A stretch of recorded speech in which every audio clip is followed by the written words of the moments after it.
Thank you, anthropologists, for inviting us. You were talking of miracles before, Lutz. Yes, and you mentioned Ethel, right, in the morning and now. And she said how miracles are to be alive. And in the case of many Middle Eastern artists, I must say, or Middle Easterners coming from Palestine, Lebanon, Syria, and Iraq today, that is the case. Not only to be alive, but also to produce and be creative and do wonderful works, whether from Iran to all the Arab world. Thank you for being here. Rose, Issa, author of a book called Signs of Our Times, a magnificent manifestation of current ideas in the field of calligraphy. She is the editor of the book, the author of it, and the curator of it, as it is an extraordinary collection of current calligraphic work in the Middle East, which is like a virtual museum. I hope you will see it shortly. The point is that Rose has been studying, promoting the world of art in the Middle East with the idea in mind that affinities, similarities with the art of the rest of the world are made clear to us in this part of the world. It is so that the isolation of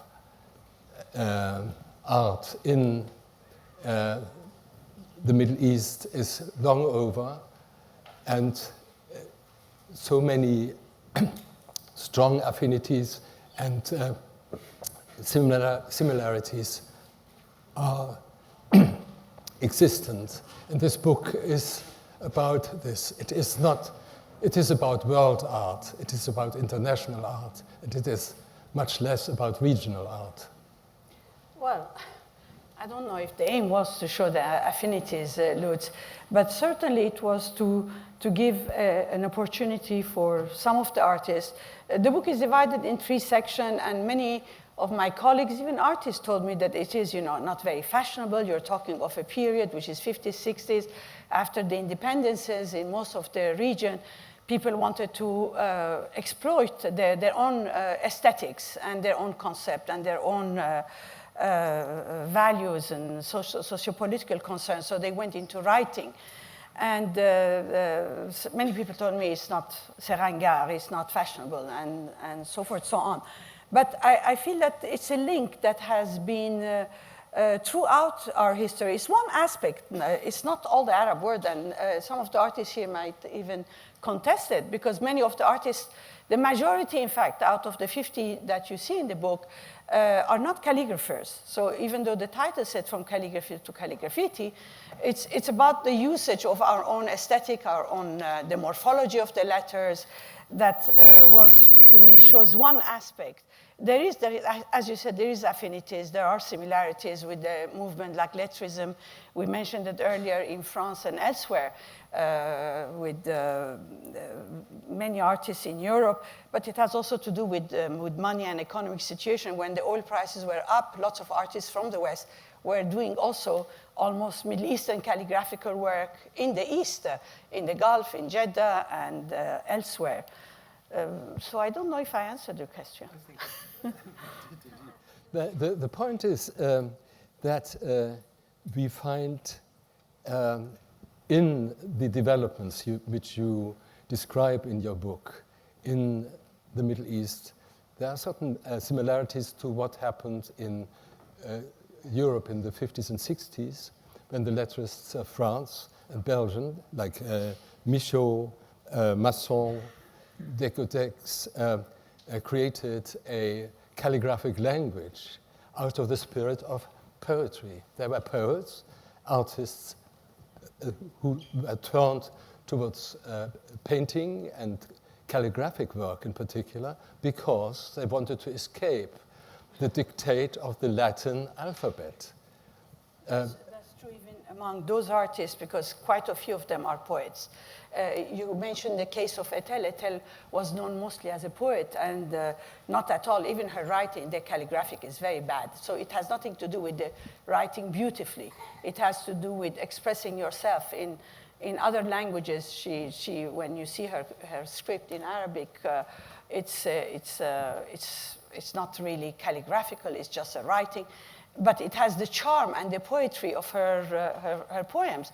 And I think this is also what the other Westerners did by using it visually, let's say. Yeah, I mean, to stay for a moment longer with these Northern European parallels, is that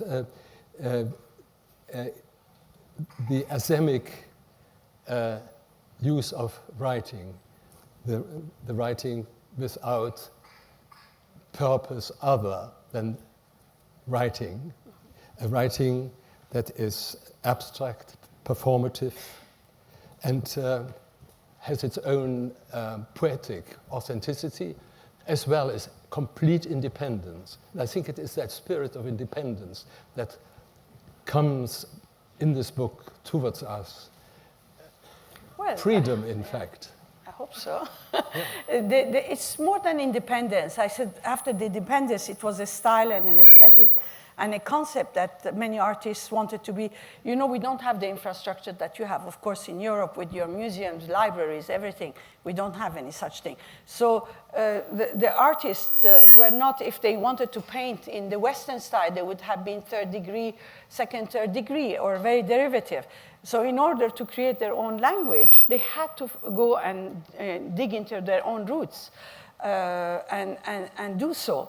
And so, yes, that was the first independence. But the second generation, the book, as you saw, is divided into three generations. The second generation did mostly their studies in the West, and they combined, then they had the problem of identity. How do they show their own identity? It's no longer independence, and the third generation doesn't care of identity or independence, but they are nomads who can use all the different concepts, all the cultures, African, South American, Western, Chinese, and their own, and combine it all in order to produce something that is more than beautiful, I would say, really a contribution towards global and world art. Yeah. Shedding these traditional limitations, of course, has also given women artists a chance to play a part in Arab Islamic culture. Yes, we mentioned earlier, on the first generation, because it was more traditional for men to do calligraphical work, majority were men. Then on the second generation, it's 50-50, and the third generation, the majority are women. It's true. And also, I think even in Europe, in the art schools and so on, there are more women studying art than men. I think so. Anyhow, in the Middle East, that is the case in Iran and the Arab world. These are the regions I know better. Forgive me, I will quote a quote from your book, which I think is absolutely amazing. It's a couple of sentences of the poet Rumi. Forgive me. The calligrapher had three kinds of writing. One he and no other could read. The one he and no other could read. One that both he and others could read. One which neither he nor others could read. I think this is an incredibly important quote, which is from the... Obviously, you can't hear me. No. Okay, I take this one. It is an important quote. It comes from Rumi from the 13th century. Yes. And this is amazing that he already discusses, in a way, abstract calligraphy, basically a calligraphy which is not attached to any text, syntax, language. And I think that's absolutely spectacular. Yes, well, Jalaluddin Rumi, a 13th century Persian poet, is somebody I quote almost in every publication I do, almost in every even film festivals or exhibition, because like many poets, they are intemporal. There is no time limit to their poetry, frankly. And as you can see, things that are valid 8 centuries ago are valid today. And all the great poets, I think, who will survive when time filters the good from the rest, will survive. So effectively, yes, that is a quote that I liked, and I put it in the book because it also illustrates the different artworks that we see. Some of them you could read, but the majority you cannot read. Very few of them are religious, for example.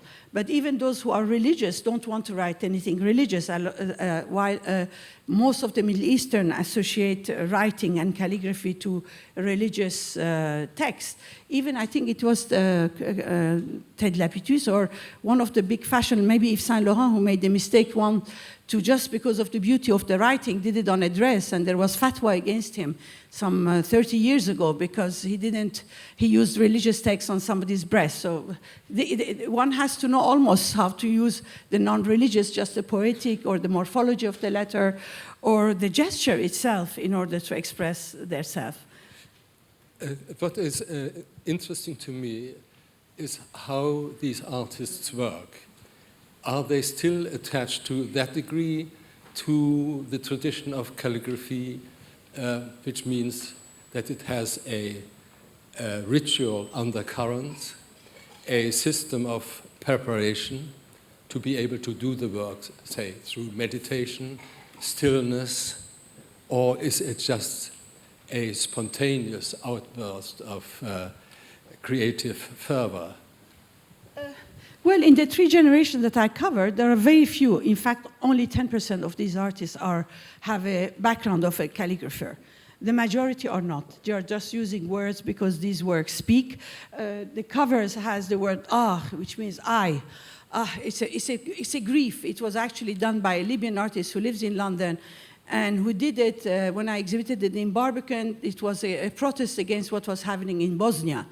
And the twice a cry of grief was done for a political purpose. In fact, the work itself, you don't have to be able to read it in order to appreciate it, but nevertheless, it does help. Sometimes it adds up. Like, if I don't know anything about Joseph Beuys, I will understand maybe 40% of the work of Joseph Beuys, but not all of it. But no, the majority are not calligraphers and have not gone through the strict calligraphical schools, let's say, and what they call the diplomas, ijaza. They don't have such authority as a calligrapher, no. Signs of Our Times. I think it's a wonderful title because it is indeed the language of signs and signals given to us from another part of the world that says to us, we are all together working at the art of the future. I hope so, yes. I hope so. I hope that it gives a glimpse of what are the concerns, whether it's conceptual, aesthetic, socio-political, of artists from Iran and the Arab world. And it is only one aspect. The same artists, I see some of them here, Farhad Ahrania, for example, they have works with writing. Nevertheless, they have works which has nothing to do with writing. It has to do with ballet, with embroidery, with silversmiths, and so forth, so on. So it's just one part of their work, and not all part of the work that is represented here. But I hope it opens some curiosity so that people dig in and find out more about those artists. I think the 2-minute sign was here, so yeah. We want to thank you, maybe. Do you want to conclude on this?